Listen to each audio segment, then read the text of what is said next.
In an effort to curb the high rate of vandalism and crime on health facilities, a new integrated security solution has been introduced in various health facilities in Bethelsdorp, Missionvale and Galvandale, to name a few.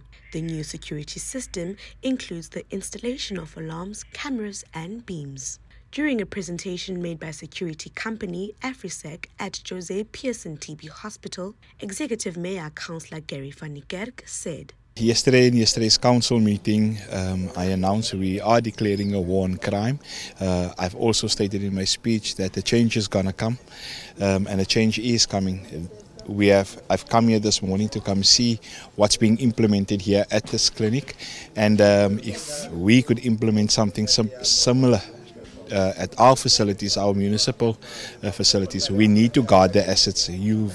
We have all seen what our facilities, in what state our facilities are.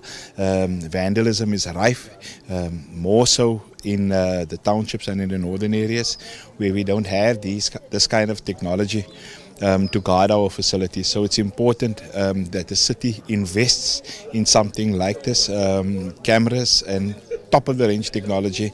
The presentation I've just seen, I can say that they've turned it into a science. They left no stone unturned in terms of preventing people from coming to vandalize, break in, steal.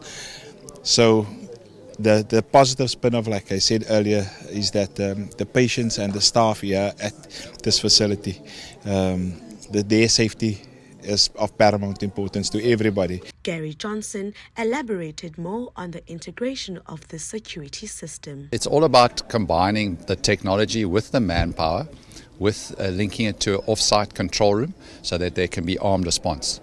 So the technology is to pick up the perpetrators as they come to a facility, but then we obviously need to send it to a control room where it's being monitored, and then we need the armed response tactical teams to come and actually apprehend the perpetrators. What we've seen from our risk and threat assessment that we did with them is that there was a lot of their assets and their infrastructure was being vandalized. So by putting in these systems, we hope to obviously reduce that risk, we hope to mitigate that risk, and technically to preserve and to stop the vandalism.